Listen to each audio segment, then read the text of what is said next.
de Psiquiatras de la Argentina, APSA. Ellos después acusaron de que no tuvieron espacio de participación y en realidad tenemos documentado que participaron, que fueron convocados a las comisiones a discutir, a los foros. Y bueno, de alguna manera los argumentos eran siempre los mismos, contrarios a la interdisciplina como estaba planteada la ley, porque la interdisciplina como está planteada la ley no es solamente trabajar en equipo, sino democratizar el poder de decisión.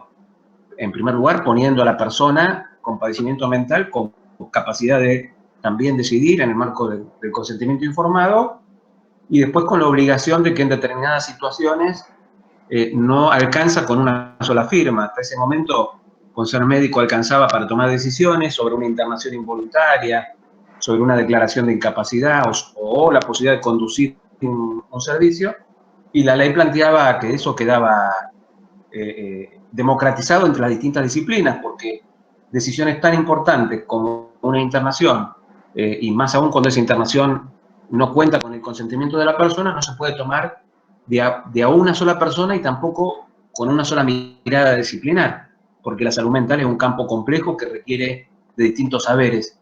Y eso fue un punto de resistencia, y otro punto de resistencia es que ellos entendían que los hospitales psiquiátricos son necesarios porque, así como existen hospitales de otro tipo de especialidad, con esta lógica médica de que puede haber un hospital especializado en gastroenterología, en oftalmología o en infectología, ¿por qué no va a haber un hospital especializado en salud mental o en psiquiatría?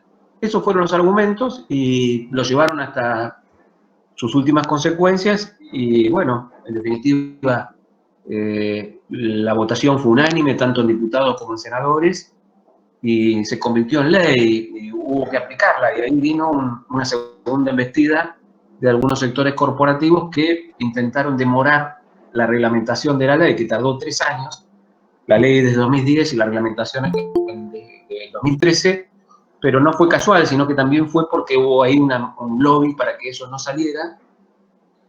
Y esto con respecto a este sector, digamos, que después pasó el tiempo, uno intentó y seguimos intentando que haya canales de diálogo, que haya puntos de encuentro, porque no se trata de confrontar internamente entre dos disciplinas, sino en cumplir una ley que ya está sancionada y para lo cual obviamente los psiquiatras son muy importantes.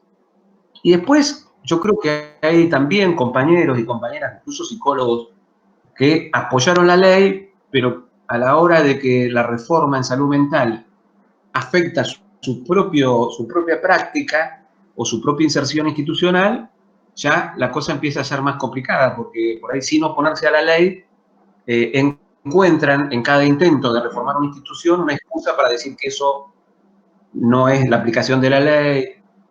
Por ejemplo, en situaciones donde se intenta sacar un dispositivo que está funcionando adentro de una institución monovalente y ponerla afuera, muchas veces aparecen críticas de compañeros y uno no las entiende, y siempre hay un motivo gremial, si se quiere, o una excusa, porque el lugar nuevo no es de todo lindo, porque quién va a acompañar a las personas, o lo que sea, pero en definitiva hay una tendencia a la inercia, digamos, una resistencia al cambio, que hace a veces muy difícil una transformación como la que plantea la ley 26657. Bueno, pasaron 10 años y en definitiva los resultados están un poco a la vista, ¿no? Los monovalentes, la mayoría siguen ahí, hay menos personas internadas, aunque son muchas, hay menos, se ha reducido en estos 10 años, y en algunos lugares, por lo menos lo que uno ve es que las internaciones tienden a ser más breves, digamos, ¿no? O sea que hemos tenido algunos avances y hay otros aspectos en los que todavía no hemos podido avanzar. Claro. También pensaba, que bueno, también lo dejo como pregunta, las resistencias propias de nuestro campo, del campo sí, ¿no? Por ahí, desde un análisis propio, siento como que es que muchas veces, de esto que discutimos tanto, el modelo médico hegemónico, muchas veces terminamos siendo hegemónicos en la práctica de salud mental. No sé si qué pensar al respecto de esto, si sentís que, porque si bien la ley plantea un discurso interdisciplinario, una democratización de la profesión, muchas veces el psicólogo siento que termina teniendo una mirada hegemónica sobre otras disciplinas, sobre talleristas dentro de instituciones o cuestiones que al respecto de la salud de las personas terminan teniendo el mismo valor. Sí, yo no tengo duda que es así. Hay una cuestión de la formación de los psicólogos que hay que revisar. La ley plantea en uno de sus artículos la necesidad de revisar la formación de grado de las disciplinas que componen el campo de la salud mental.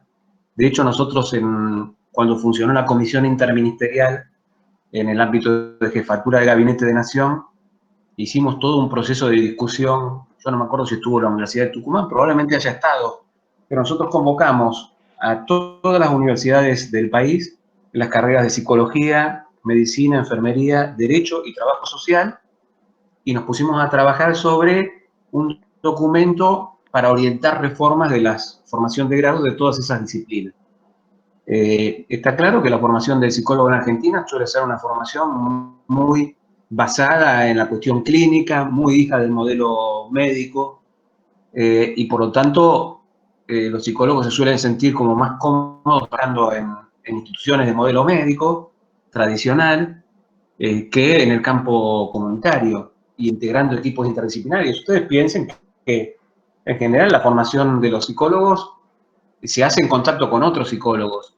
Y yo siempre cuento, yo estudié en la UBA en la década del 80, me recibí en el 90, y bueno, la enorme mayoría de mis profesores eran psicólogos. Ahora, el día que yo puse el pie en un hospital, lo primero que me encontré fue con médicos, con pediatras, con psiquiatras, con policías que venían a la guardia con situaciones, con jueces, con defensores, es decir, con un montón de actores para los cuales uno en su práctica, en su formación profesional, no tenía esa posibilidad de dialogar porque tenía una formación muy disciplinar, no una formación interdisciplinaria, y ni que hablar de lo intersectorial, es decir, la posibilidad de hablar con gente de fuera del campo de la salud, que es lo que en la práctica se necesita.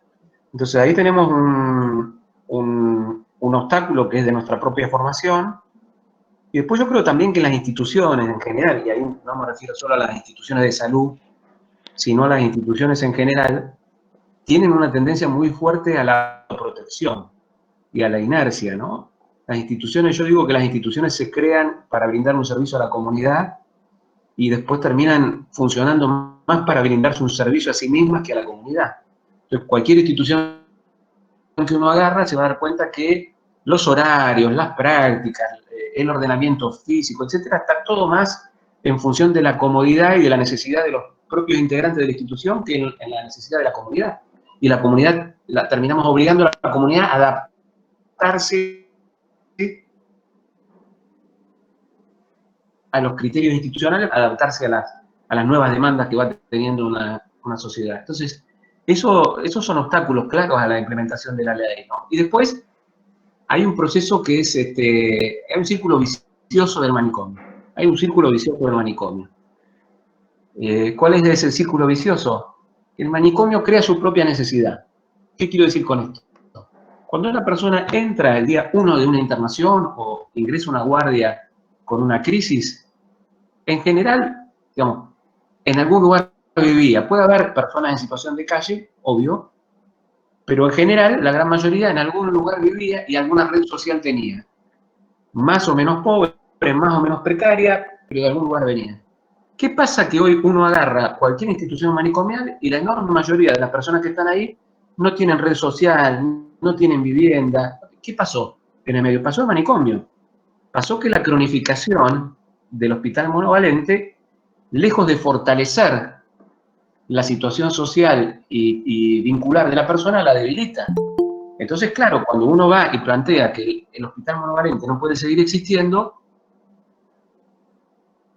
muchos defensores del psiquiátrico te dicen, no, bueno, pero ¿dónde no la tienen? Porque se lo quitó el monovalente. Entonces, obviamente que en la calle no se las puede dejar y hay que crear apoyos, dispositivos, etcétera.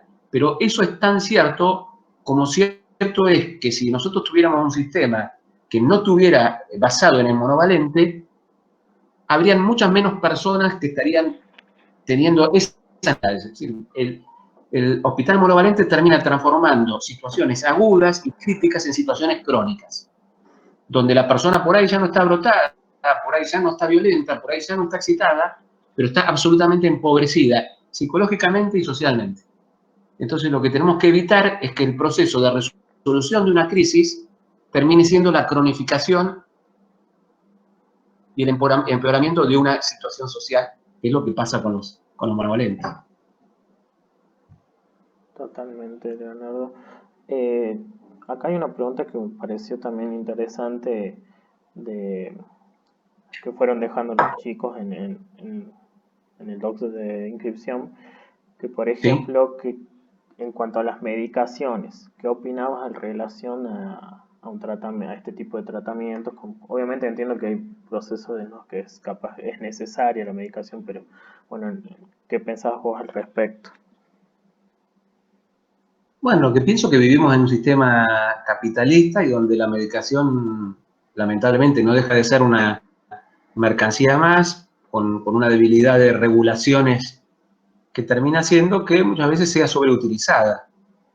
Hay una sobreutilización de medicación en personas mayores, hay una sobreutilización de medicación en el campo de la salud mental y hay incluso una estrategia que se viene sosteniendo desde hace muchos años para que la gran mayoría de las personas, incluyendo los niños, tengan necesidad o tengan una demanda de consumo de psicofármacos para atender situaciones de la vida cotidiana que no requerirían psicofármacos. La vida del ser humano no es fácil, la angustia nos acompaña toda la vida, la ansiedad, vivimos situaciones, vivimos duelos, bueno, son parte de la vida de las personas.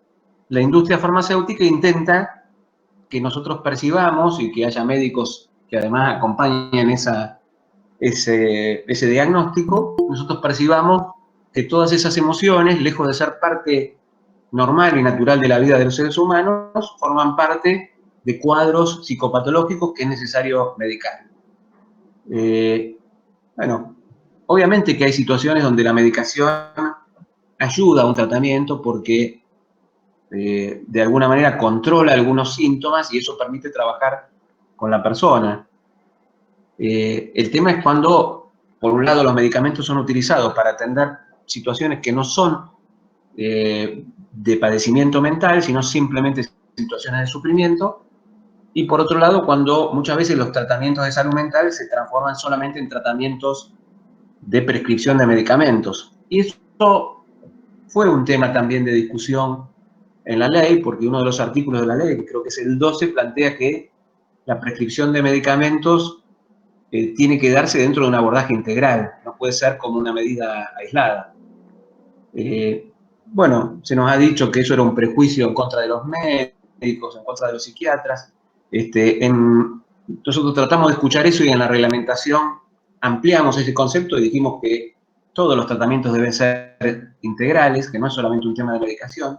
Pero también lo cierto es que la sobreutilización de medicación, en general, en los lugares donde se investigó cómo se prescriben los psicofármacos, uno se encuentra que los excesos están más en la pluma de médicos clínicos y a veces de médicos generalistas y no necesariamente de médicos psiquiatras, ¿no? Es decir, se ha extendido tanto el uso de psicofármacos y que muchas veces los médicos de otras especialidades, cuando advierten que algún problema de salud puede tener que ver con lo que muy genéricamente le llaman estrés, bueno, la única respuesta con la que tienen también por un déficit de formación de ellos resulta ser la prescripción de medicamentos. Pero también hay una red de complicidades donde, bueno, muchos médicos lamentablemente se prestan, muchos o pocos, pero digamos, se prestan a prescribir medicamentos sabiendo que a determinada cantidad de recetas obtienen algún premio, algún beneficio, un viaje, la participación en un congreso. Son situaciones lamentables, pero que se dan, ¿no? Entonces yo creo que nosotros como psicólogos no tenemos que tener prejuicio con la medicación, pero sí tenemos que entender que en determinados tratamientos puede ser necesario, pero no podemos apurarnos, porque ya también, por lo menos en mi práctica clínica, digamos, el tiempo que estuve en el Hospital General, muchas veces uno advierte que a veces hay una demanda de las propias personas que vienen con determinados síntomas a un alivio rápido y que a veces, bueno, si el psicólogo termina comprando esa demanda de alivio rápido, lo primero que busca es calmar esa ansiedad, calmar esa angustia.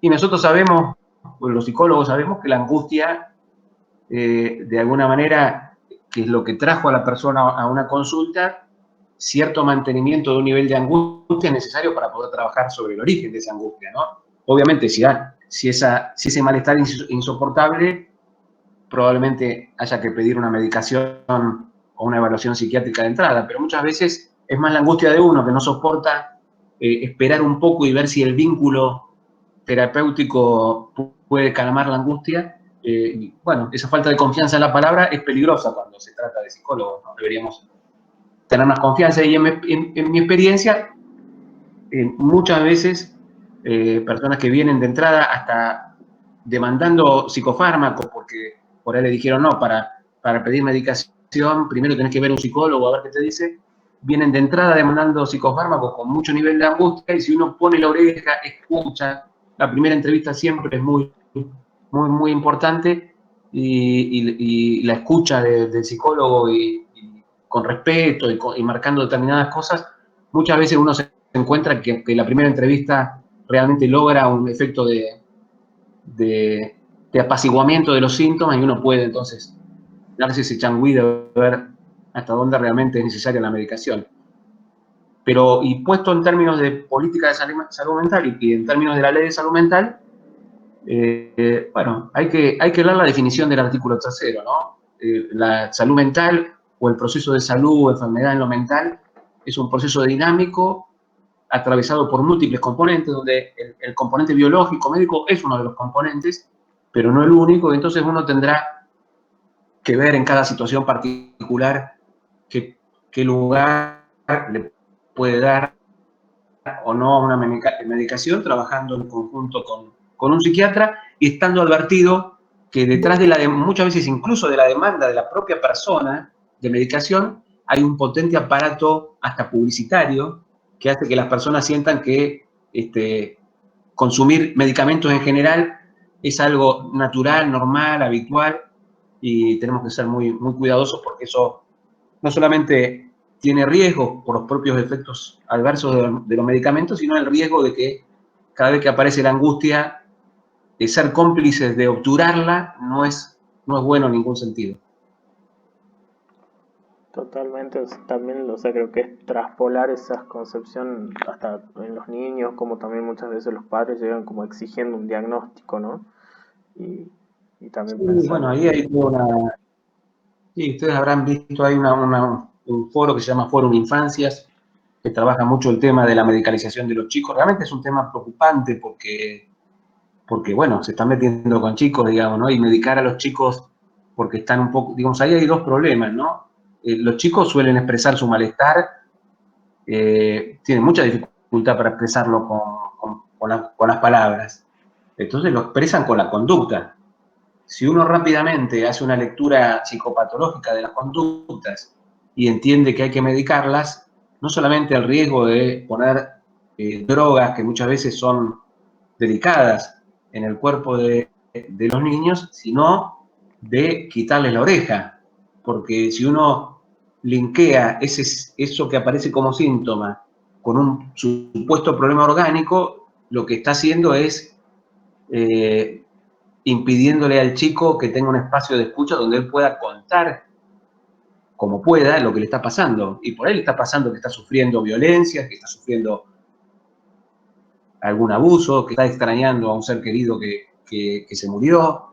Entonces el problema es doble, ¿no? Es un problema de utilizar mal un químico, pero también de taparle la boca con ese químico cuando todos sabemos lo grave que puede ser, y más en un niño, impedir que desarrolle un discurso o un decir sobre lo que le está pasando. totalmente. Aquí otra de las preguntas que nos fueron dejando es, ¿qué cambios haría a la ley de salud mental con respecto a esta situación que estamos atravesando hoy? ¿Plantearías Yo en algún... principio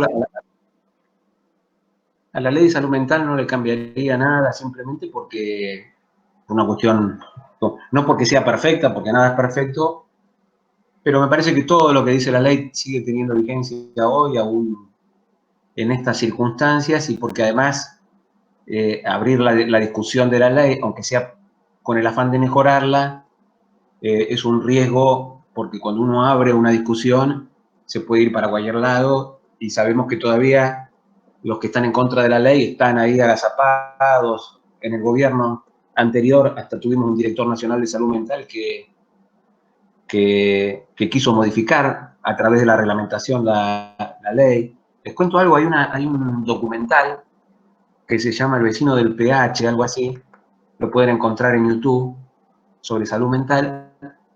Es un documental sobre la situación de un vecino que tuvo un brote, un vecino de Ciudad de Buenos Aires, pero hay una parte de un congreso de una asociación de psiquiatras, que no es esta que yo le dije antes, sino otra asociación, donde en ese momento, en la apertura, el presidente, era el momento donde Andy Blake, el doctor Blake, era el director nacional de salud mental y que estaba queriendo cambiar la reglamentación de la ley, hace una crítica de la ley, dice que la ley es absurda, que no se pueden cerrar los hospitales especializados, etc.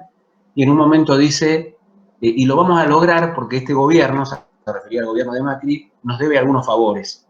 Véanlo porque es una perlita muy interesante, porque son cosas que, bueno, están documentadas y uno tiene oportunidad de verlas. Respecto de esta situación, yo no haría un análisis en cuanto a cambiar la ley. Sí diría que si la ley se hubiera podido desarrollar más estos años, estaríamos en mejores condiciones, en distintos sentidos, de afrontar la situación actual, ¿no? Por un lado, porque no tendríamos personas asignadas en instituciones monovalentes con riesgo de contagios masivos. Hoy en Ciudad de Buenos Aires, El Borde y Moyano empezaron a aparecer casos y la dificultad es enorme, digamos, de cómo manejarse en una institución enorme, sobresaturada de personas con esta situación de la pandemia.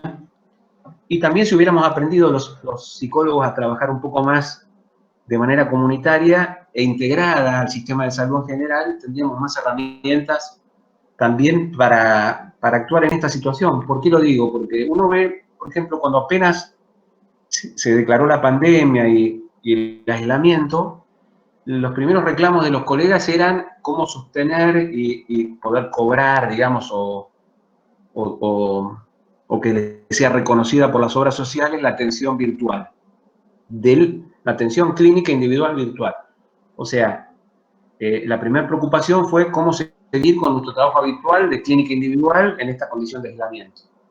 Y después empezaron a aparecer algunos estudios o algunas investigaciones donde uno nota que el presupuesto que hay detrás de esas investigaciones hechas por psicólogos es que la tarea que nos toca a los psicólogos en estas situaciones es atender las consecuencias de, digamos, o de la pandemia o de la cuarentena en la salud mental, en tanto se transformen en un trastorno.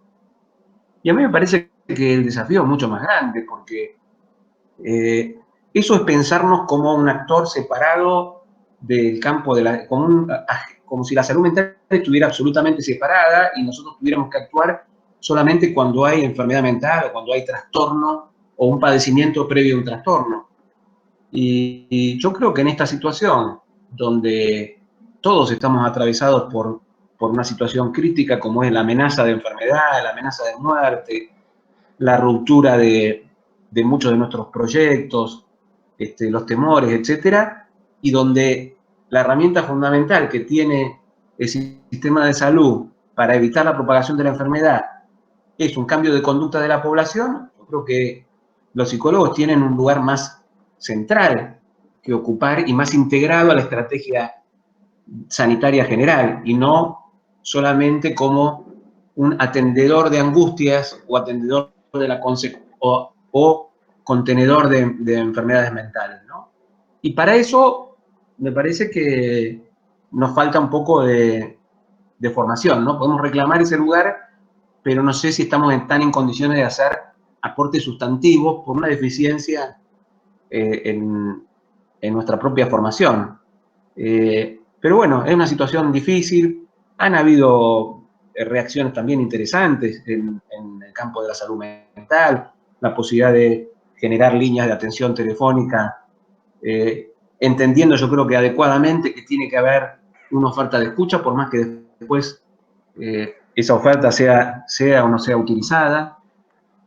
Ha habido documentos de recomendaciones también interesantes que apuntan no solamente a las personas que están internadas por motivos de salud mental, sino a la población en general. Bueno, y también me parece que se ha utilizado el tema de la angustia y de la salud mental también de manera maliciosa, ¿no? Para atacar al gobierno. Se ha planteado que esta situación de cuarentena está generando angustia en la gente, y a mí me parece que ahí hay una utilización maliciosa de la angustia, porque que hay angustia es un hecho evidente, digamos, ¿no? Que todos estamos más o menos angustiados es un hecho evidente. Ahora, lo que no es tan evidente es que la angustia es una consecuencia directa de la cuarentena. Y más bien yo les diría, si ustedes leen algunas de las investigaciones que estuvieron circulando, yo diría que no solamente la angustia no es consecuencia de la cuarentena, sino que la cuarentena es una de las pocas cosas que pudo aliviar en algo la angustia que provocó la realidad de la pandemia.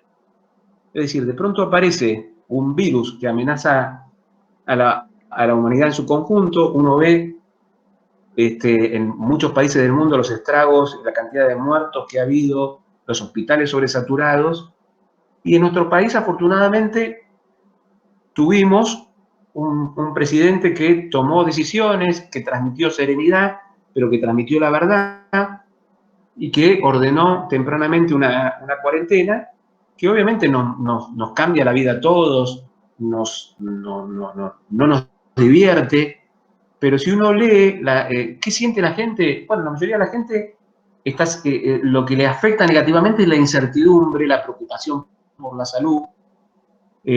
Ahora, cuando uno le pregunta a la gente si está de acuerdo o no con la medida de cuarentena, la mayoría de la gente está de acuerdo. O sea, ¿qué hay que leer ahí? El problema no es la cuarentena. Lo que genera angustia no es la cuarentena. Lo que genera angustia es la realidad de una pandemia que realmente es peligrosa, y la gente lo que quiere es sentirse protegida. Obviamente, a medida que pasa el tiempo, empiezan a haber otras preocupaciones como la preocupación económica.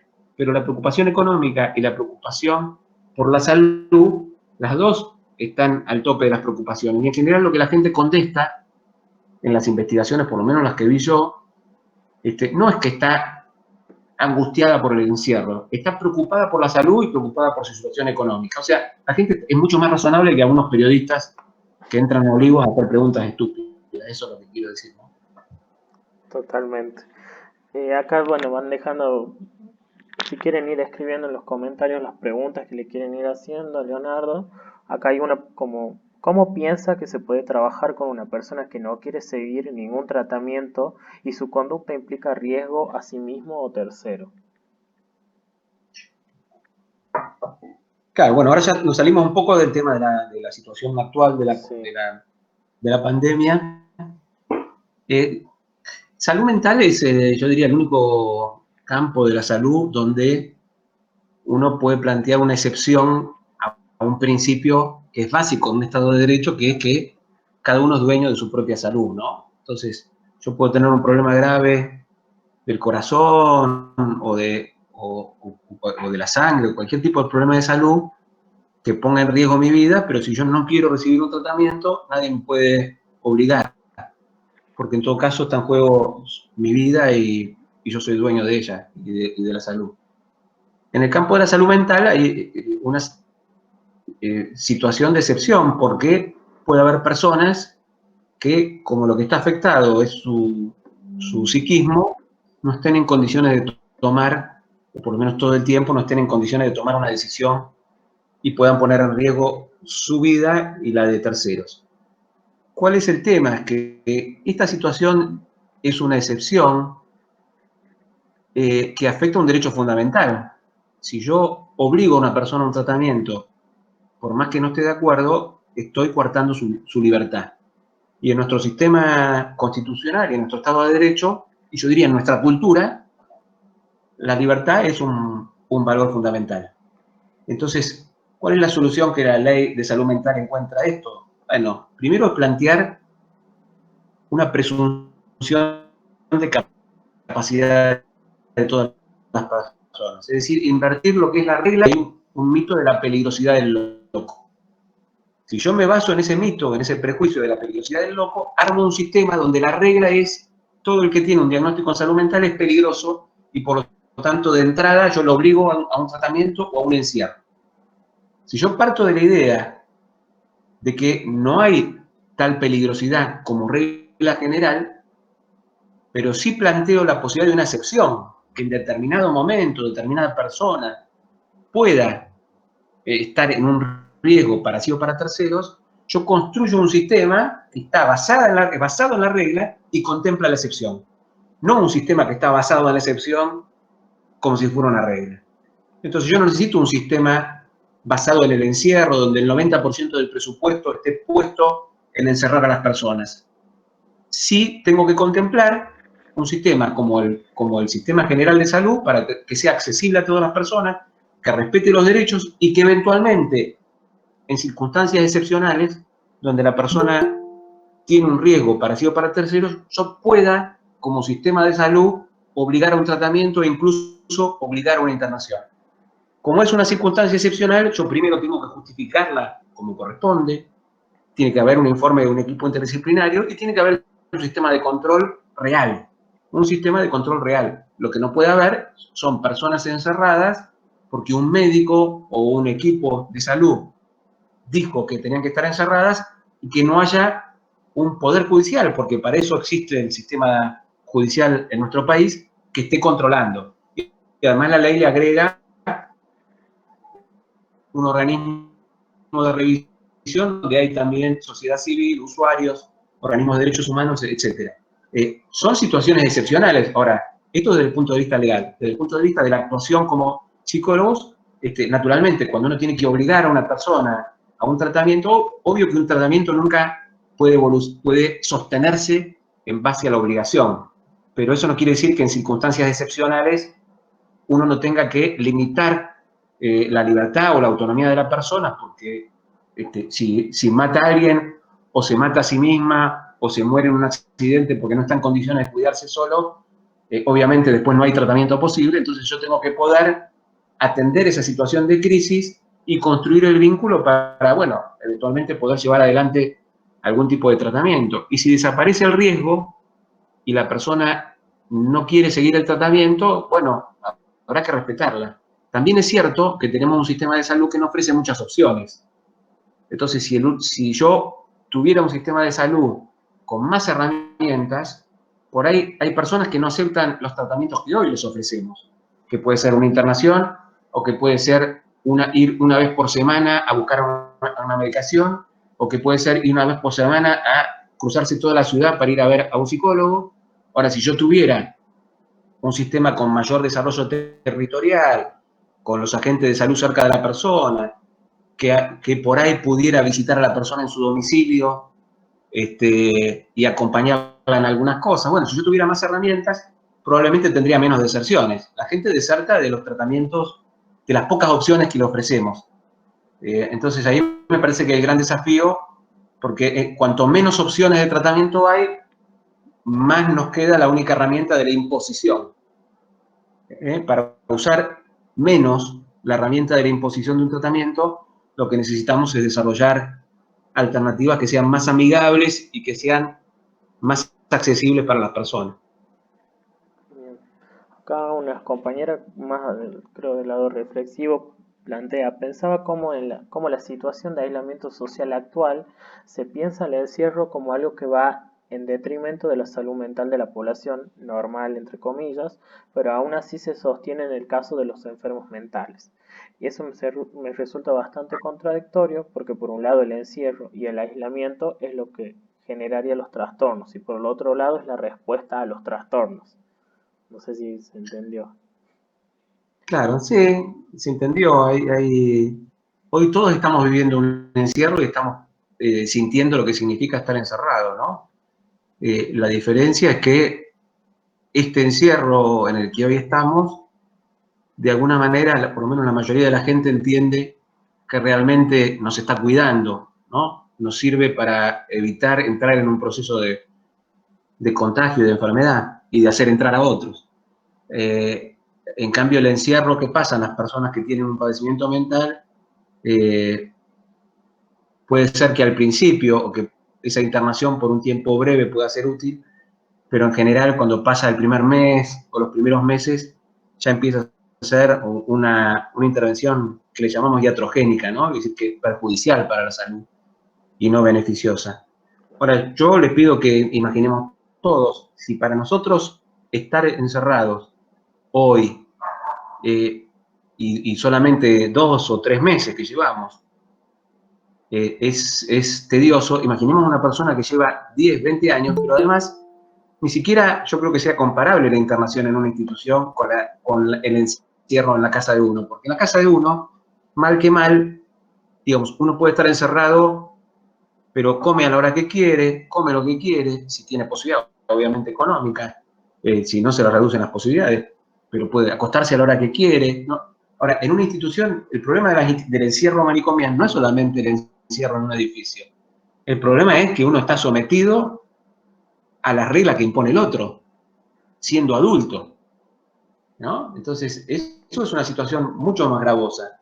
Yo no sé si lo que nos ha pasado este tiempo nos servirá para reflexionar sobre lo que le pasa hace muchos años a las personas que están internadas, ¿no? Pero mientras siga este prejuicio de la peligrosidad del loco y mientras no demos esa lucha fundamental que tenemos que dar para la aplicación de la ley, que no es solamente con los que están en contra en el sistema de salud, sino también con la comunidad, que lamentablemente, bueno, tiene una idea o tiene un prejuicio que se ha instalado durante años, que los medios contribuyen a instalar cada vez que una persona con un problema de salud mental comete algún tipo de agresión, mostrando eso sin mostrar una historia, sin mostrar la cantidad enorme de personas con padecimiento mental que sufren agresiones, porque la verdad que la mayoría de las personas que tienen problemas de salud mental son víctimas de violencia, no son actores de la violencia. Pero bueno, los medios enfocan lo que les es redituable o lo que genera rating, y entonces se va construyendo un prejuicio que es muy difícil de desarraigar, pero que es necesario, porque si no, y en la propia sociedad, en definitiva, muchas veces la propia familia, la propia sociedad, la que demanda lugares donde depositar a las personas y sacarse ese problema de encima, ¿no? Entonces, ahí, bueno, creo que el gran trabajo que tenemos que hacer es, en términos de la aplicación de la ley, es un trabajo de cambio cultural profundo, que en definitiva conlleva militancia, ¿no? Porque no hay cambio cultural que se pueda hacer sin militancia, y yo diría, no hay militancia que no sea de un cambio cultural, ¿no? En definitiva, desde la gestión pública podemos desarrollar algunas herramientas, desde la gestión en salud se pueden desarrollar herramientas, desde cada lugar de trabajo de un agente de salud mental se pueden hacer los esfuerzos para cambiar el sistema, pero si la comunidad no acompaña ese cambio, en definitiva, tiene patas cortas y no vamos a poder ir a fondo con lo que tenemos que ir, que con el cierre definitivo de los manicomios y con la construcción de un sistema basado en una comunidad que tiene que ser más receptiva, más contenedora de los problemas de salud mental que ella misma genera. Totalmente. Bueno, acá hay otra pregunta que plantea, hablaba del capitalismo y el uso de fármacos, adhiero a este, pero además nota que hay una cuestión de sostenerlos crónicamente en muchos pacientes. ¿Qué opina al respecto?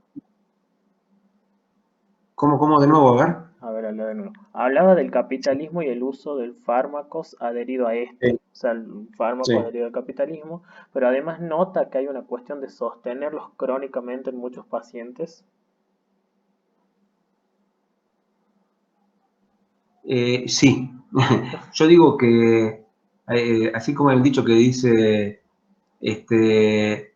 más vale pájaro en mano que 100 volando, acá en salud mental funciona lo de más vale, no, perdón, más vale malo conocido que bueno por conocer, ese era el dicho.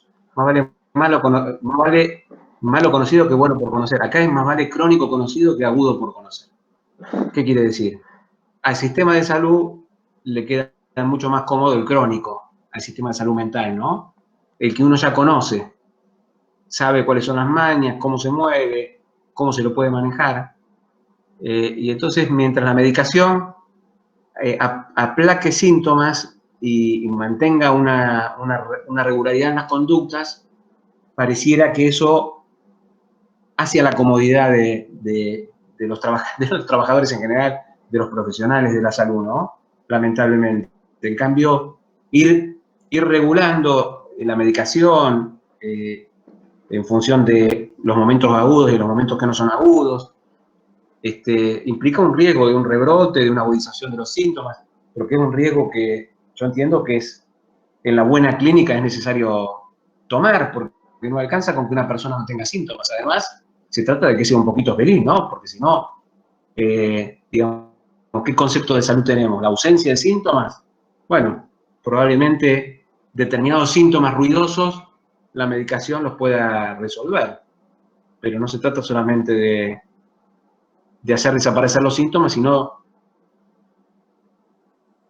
de ayudar a que la persona sea un poquito feliz, y para ser un poquito feliz tiene que poder expresarse, tiene que poder expresar lo que quiere, tiene que poder expresar sus preferencias, estar en condiciones de vivir en la comunidad, de elegir qué quiere hacer, con quién lo quiere hacer.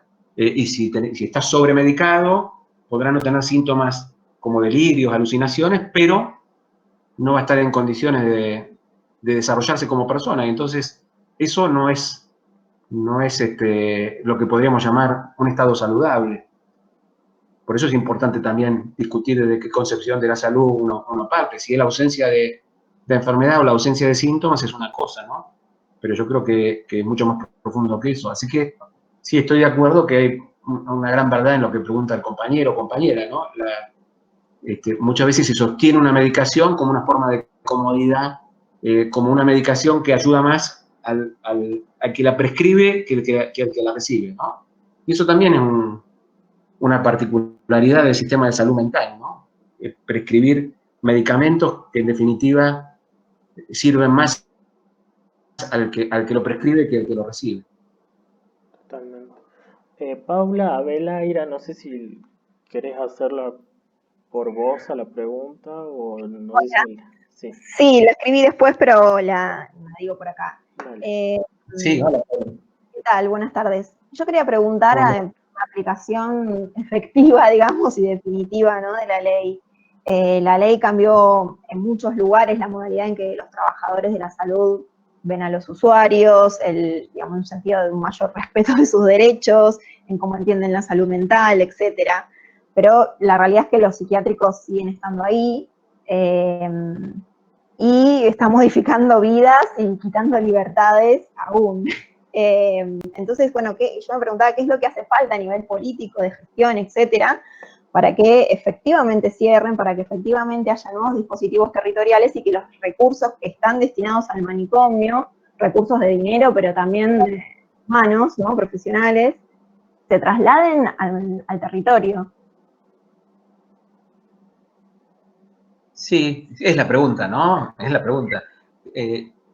Digamos, la ley tiene 10 años, nosotros al principio, los primeros 3 años de vigencia de la ley fueron años de pelea por la reglamentación para que se pueda poner en plena vigencia, y a los 2 años de eso, bueno, hubo un cambio de gobierno, ¿no?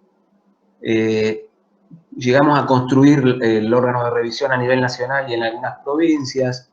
Como decís vos, se establecieron derechos y cambió un poco incluso la actitud de muchos de los profesionales. Y después hubo 4 años donde al principio se quería volver para atrás, después se defendió la ley desde la gestión, pero no se avanzó concretamente. Y ahora, bueno, tocó asumir a un gobierno del cual me siento parte, pero que asumimos hace poco, y al poco tiempo nos pasó esta situación. Pero dicho esto, ¿qué es lo que hace falta? Y me parece que en principio lo que hace falta, primero, la reforma en salud mental en nuestro país. Ninguna reforma en salud es sencilla, porque nuestro sistema de salud no es sencillo.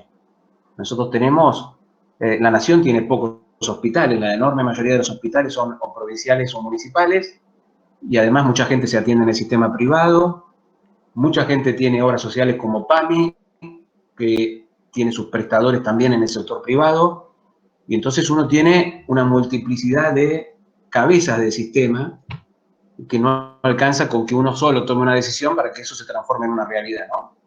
Entonces, ahí hay una complejidad que es difícil de atravesar. Pero yo creo que centralmente, si vos me decís una sola respuesta de qué es lo que se necesitaría, es que el nivel de decisión respecto de la reforma en salud mental en Argentina, que es la aplicación de la ley, ese nivel de decisión esté lo más alto posible. ¿Qué quiero decir? No alcanza con un director comprometido, con un subsecretario comprometido. Creo que tenemos que tener, en su momento cuando discutimos la ley, y el primer tiempo teníamos alguien que nos apoyó mucho con un lugar de poder importante, que era el jefe de gabinete de ese momento, Aníbal Fernández. Bueno, es decir, necesitamos tanto en el país como en las provincias que un tema que habitualmente no es agenda de la política sea realmente tomada por los propios ministros de salud, por los gobernadores, y lo mismo en el gobierno nacional, como un tema que hay que ir a fondo, ¿no? Si eso no sucede, es difícil. Yo creo que hoy tenemos, a ver, así como creo que durante el gobierno de Cristina nuestras posibilidades eran enormes, no solamente por el apoyo de Aníbal, sino porque era un gobierno cuyo ADN era ampliar derechos, y todas las reformas que se hicieron y las políticas iban en ese sentido. Entonces obviamente teníamos mucha más posibilidad de meter este tema en la agenda y avanzar. Creo que eso, hoy estamos de nuevo en esa situación donde, más allá de este cuarto intermedio, digamos, de la pandemia, tenemos mejores condiciones para avanzar.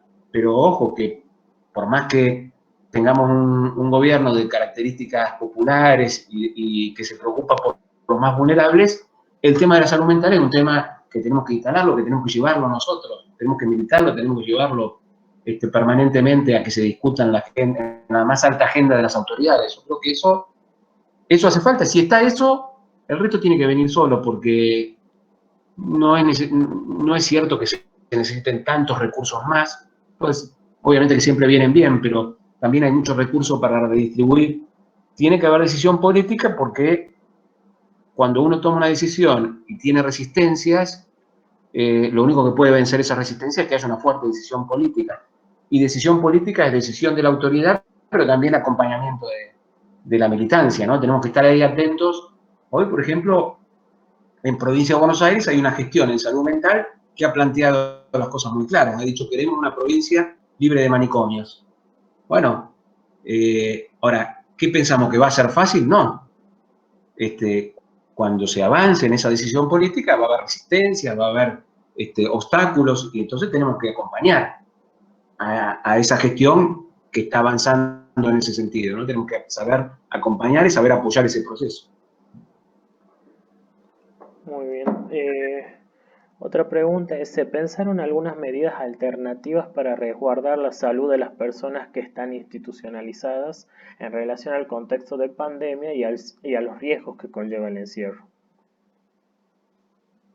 Sí, hay muchos documentos hoy que plantean no solamente cuidados específicos en este contexto, sino cómo respetar los derechos de las personas para que esos cuidados, en términos de evitar el contagio, no terminen siendo más vulneración de derechos. Por ejemplo, en todos los hospitales monovalentes en general se han restringido absolutamente las visitas, y eso es complicado, pero es necesario. Entonces, hay recomendaciones dirigidas a, por ejemplo, garantizar la comunicación a través de teléfono, o a través de línea telefónica, o a través de videoconferencia para las personas que están internadas. Hay actividades de talleres o actividades laborales o artísticas que se han suspendido. Bueno, ver de qué manera algunas, con ciertos cuidados, se pueden retomar. Hay protocolos del órgano de revisión nacional, hay documentos también del Ministerio de Salud de Nación que son muy específicos en cuanto a las medidas a tomar. La medida fundamental es ni hacer internaciones innecesarias, ni mantener internaciones innecesarias. Es decir, toda persona que hoy está internada y que esté en condiciones de que tenga una red mínima que lo pueda sostener en el afuera, poder darle el alta y darle otro tipo de apoyo para que no tenga que estar dentro de la institución con todos estos riesgos. Y en el resto de los casos, bueno, manteniendo la internación con medidas de seguridad, con medidas de higiene, con medidas de distanciamiento social, etc.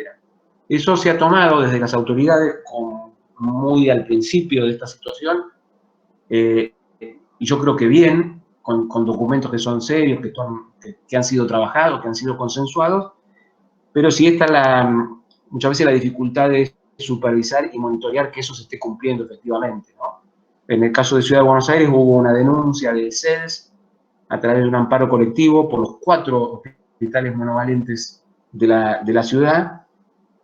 A partir de esa acción judicial se mejoraron algunas cuestiones porque había denuncia de falta de insumos o de insumos de baja calidad, de falta de comunicación de las personas. Bueno, se empezaron a mejorar algunas de esas situaciones, pero no es fácil porque cualquier formato de control presencial también es un riesgo. El propio mecanismo de control termina siendo un riesgo en sí mismo, digamos, ¿no? Porque ir a la institución con un equipo ya implica un riesgo de que ese equipo que va a controlar termine siendo el que transmite el virus. Así que estamos en una situación muy, muy, muy difícil. Por lo que he visto, ha habido más descuidos en este tema, por lo menos que uno ha visto que ha habido contagios y situaciones graves, más en geriátricos que en hospitales psiquiátricos, ¿no? También eso ha pasado.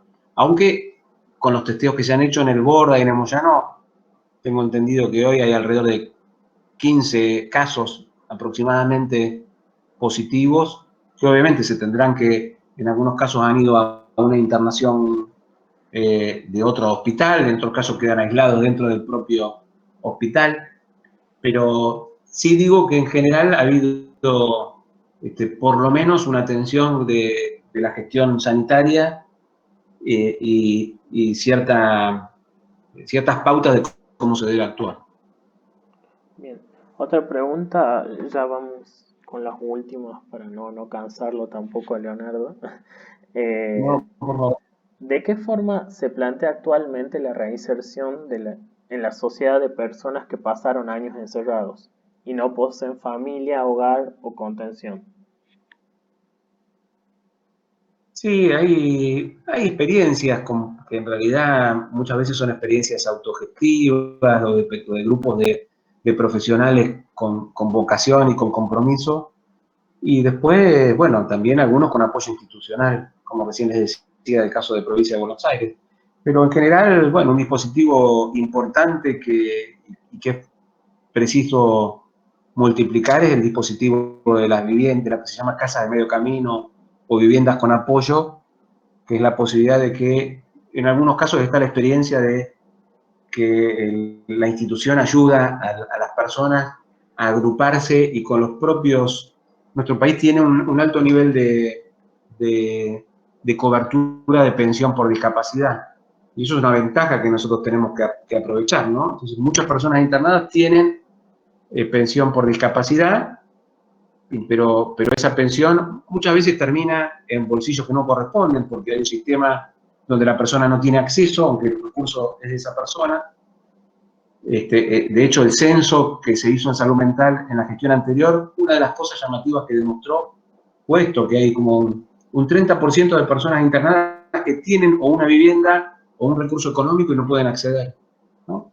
Pero digo, hay una experiencia de organizar a esas personas y que ese recurso de esa pensión que es de la persona sirva para, entre otras cosas, pagar un alquiler y poder ir a vivir, compartir una vivienda con otras personas que están en condiciones de salir, con más o menos grado de apoyo, ¿no? Algunas no necesitan apoyo, solamente necesitan la vivienda, y otras necesitan un acompañamiento permanente, pero no es lo mismo un acompañamiento dentro de una institución manicomial que en una casa donde puede hacer una vida familiar con apoyo, pero una vida familiar al fin, ¿no? Ese creo que es la herramienta que más falta está haciendo, ¿no?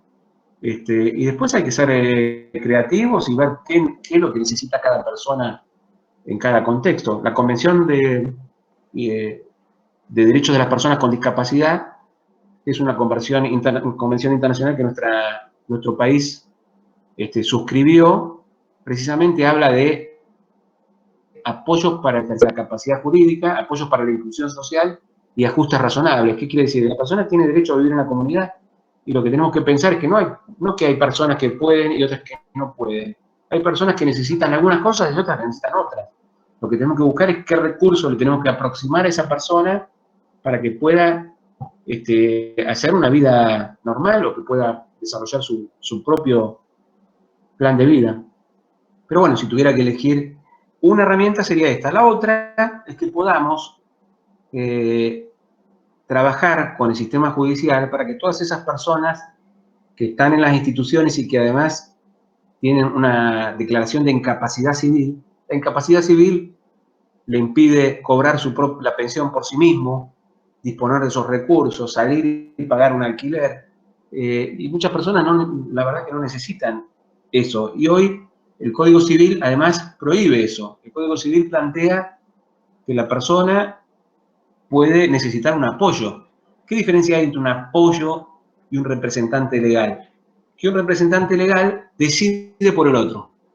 En cambio, un apoyo acompaña y ayuda para que la persona pueda decidir.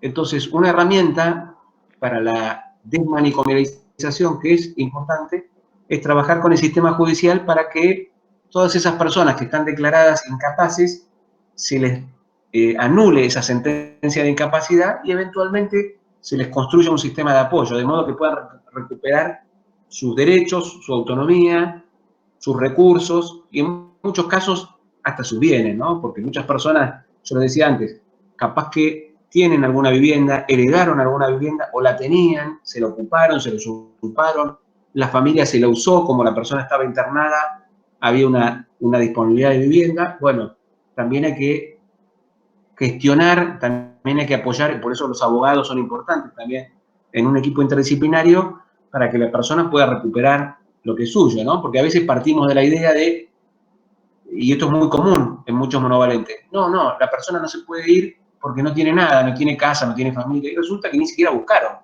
Por ahí hay alguna familia, por ahí hay algún contacto que nadie lo buscó, por ahí hay alguna vivienda que es de la persona y que nadie se ocupó de saber por qué no podía disponer de ella.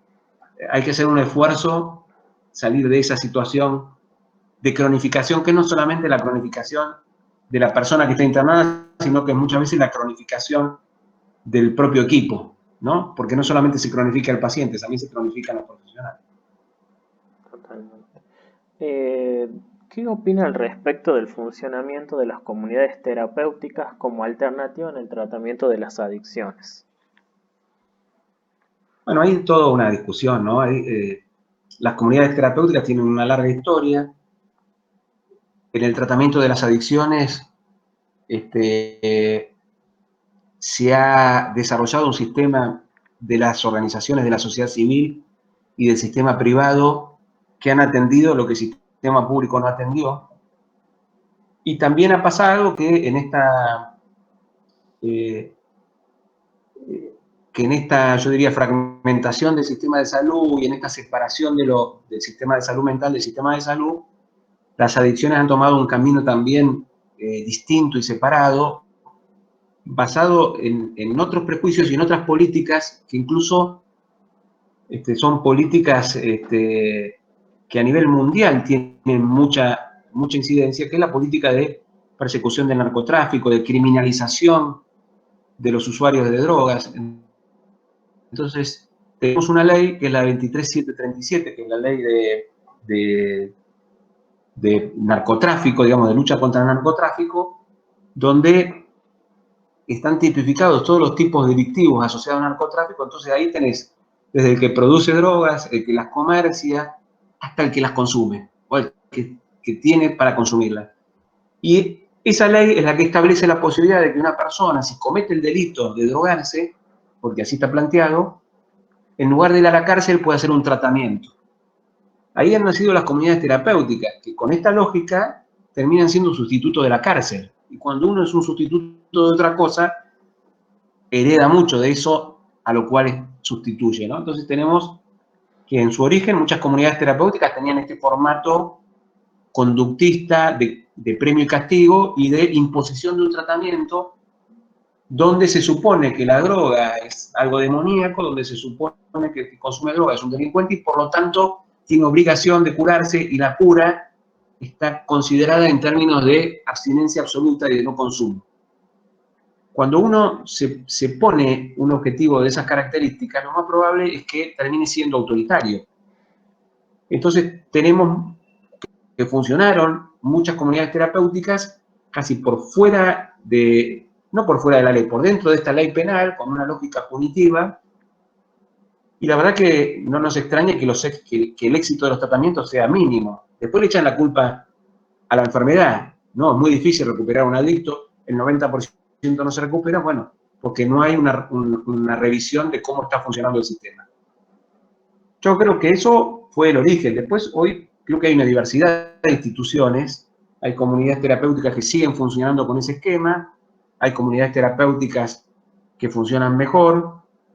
Creo que tienen una ventaja, que es que siempre han tenido una mirada por lo menos interdisciplinaria. Entonces, creo que hay que rescatar lo bueno de las comunidades terapéuticas, pero hay que dar una discusión muy fuerte de hacia dónde tiene que ir ese sistema. Tenemos una Secretaría de Drogas, que es la CEDRONAR, que creo que tiene ahí un rol importante, porque es la que financia muchos de los tratamientos que se hacen en las comunidades terapéuticas. Y creo que lo que tenemos que lograr es que las comunidades terapéuticas, como lo plantea la ley de salud mental, se adecúen a lo que plantea la ley de salud mental, ¿no? Se integren al sistema de salud, sean respetuosas de la autonomía de las personas, no realicen internaciones que sean innecesarias, que solamente haya internaciones involuntarias cuando hay riesgo cierto e inminente. Y creo que un punto fundamental también es considerar que una persona que está sometida a un tratamiento por adicciones, el objetivo que se tiene que plantear el tratamiento no puede ser únicamente o centralmente la abstinencia del consumo. Porque una persona puede dejar de consumir y seguir igualmente con un padecimiento mental, o una persona puede seguir consumiendo y haber mejorado mucho su situación de salud mental porque las drogas no constituyan el centro de su vida, el centro de sus preocupaciones, y esa persona pueda empezar a desarrollar un trabajo, una profesión, una relación. Entonces, en definitiva, yo lo que pienso es que no tenemos que tener prejuicios con el tema de las comunidades terapéuticas, pero sí hay que dar una fuerte discusión sobre la ley de drogas en Argentina, y que las comunidades terapéuticas, como dice la ley de salud mental, las adicciones forman parte de la problemática de salud mental, y por lo tanto todas las instituciones psiquiátricas, comunidades terapéuticas, todas las instituciones que atienden la salud mental tienen que darse ese proceso de adecuación y de integración a un sistema de salud general. Buenísimo. Te hago la última, Leonardo, acá que acaban de preguntar. Que con respecto a la ley, rige algún apoyo interdisciplinario para abordar y acompañar al personal de salud ante la pandemia. Me refiero a la presión, angustia y estrés que deben estar padeciendo. Sí, una de las líneas de trabajo que ha tenido el Ministerio de Salud de Nación desde la Dirección de Salud Mental en todo este tiempo ha sido diseñar herramientas y capacitaciones para el apoyo al personal de salud, que está, por supuesto, con una situación de agotamiento, de estrés, de angustia y de sobreexigencia en muchos casos. Bueno, cada provincia, como dije antes, nuestro sistema de salud es fragmentado, hay una rectoría del Ministerio de Salud de Nación y después hay un trabajo de cada una de las jurisdicciones o de los sistemas de salud en particular. Sé que ha habido en algunos lados experiencias de acompañamiento, seguramente en otros no será así, pero vuelvo a insistir con esto, ¿no? En aquellos lugares donde hay servicio de salud mental, está por lo menos esta posibilidad de acompañar a sus propios compañeros de trabajo, pero bueno, lamentablemente hay muchos hospitales de nuestro país que no tienen servicio de salud mental, que no tienen trabajo en salud mental, porque siempre ha quedado la salud mental como destinada a alojarse en los hospitales psiquiátricos, y eso es claramente un obstáculo, ¿no? Y el otro obstáculo es, insisto, nuestra propia formación. Estamos preparados para atender pacientes de manera individual, y hoy, entre otras cosas, como pregunta el compañero o la compañera, tenemos que saber apoyar a nuestros propios compañeros de trabajo del sistema de salud que están atravesando esta situación. Y eso En general no lo obtenemos como herramienta en nuestra formación de grado, pero bueno, tenemos que hacer el esfuerzo de obtener esas herramientas porque la situación en definitiva nos obliga. Bien, hago la última ya en modo personal, Leonardo, en relación a la concepción de salud mental, ¿no? Alicia Stolkine, por ejemplo, nos plantea que es un campo de prácticas donde se entrecruzan. Pablo Amarante, recuerdo que él lo plantea como una palabra, dice, ojalá la dejemos de decir algún día porque es como una resignificación constante de decir salud mental porque muchas veces es relegada. Y bueno, te quería preguntar a vos como una breve reflexión de por ahí qué pensás vos o cuál es el camino o la línea de la salud mental en sí, pensándola desde una mirada integral. Sí, yo estoy de acuerdo que el ideal, fíjate que nosotros, por ejemplo, cuando se estaba por sancionar la ley de salud mental, no había en el Ministerio de Salud una dirección, no había un organismo que se ocupara de la salud mental. Había una unidad coordinadora de comportamiento saludable, una cosa así. Y cuando tenemos que impulsar la creación de la dirección, el tema de la discusión es el nombre, salud mental, salud mental y adicciones. Entonces muchas veces con el tiempo me han preguntado, ¿por qué salud mental y adicciones? Si no se supone que bajo el concepto de salud mental está incorporado adicción. Y bueno, lo que nosotros decíamos es que hasta que eso no se naturalice, hay que explicitarlo, ¿no? Bueno, lo mismo diría respecto de la incorporación de la salud mental en el campo de la salud en general.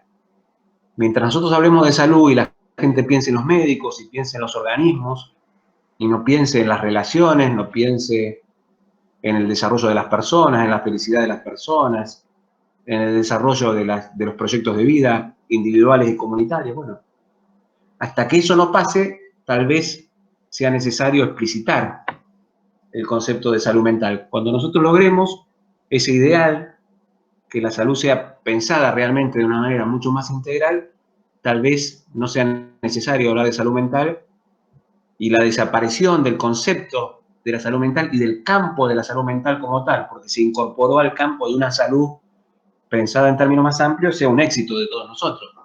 Pero uno al objetivo tiene que llegar y tiene que construirlo, ¿no? Si uno piensa que ya está construido o nombra las cosas como quisiera que sean y no recorre ese camino, por ahí se está equivocando, ¿no? Yo creo que hoy todavía tenemos que hablar del campo de la salud mental y explicitar ese concepto y explicitar por qué el campo de la salud mental se tiene que integrar al campo de la salud integral. Cuando lo empecemos a lograr, discutiremos si podemos dejar de nombrar lo mental y solamente hablar de salud.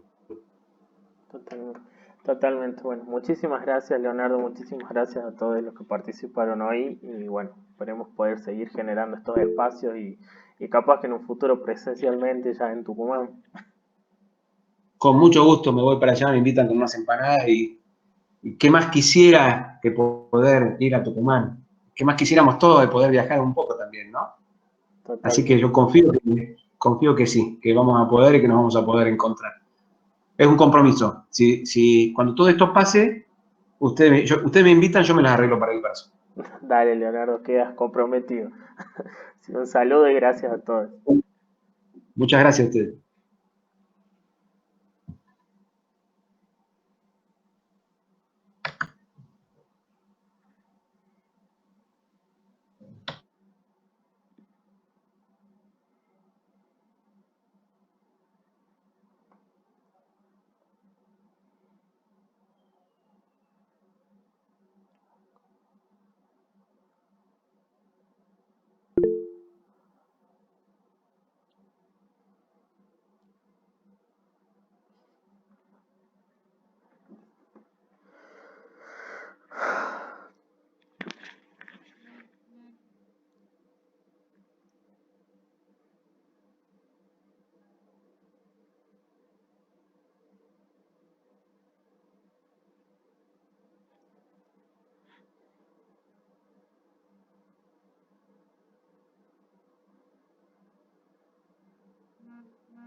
Hola Cele, ¿cómo estás?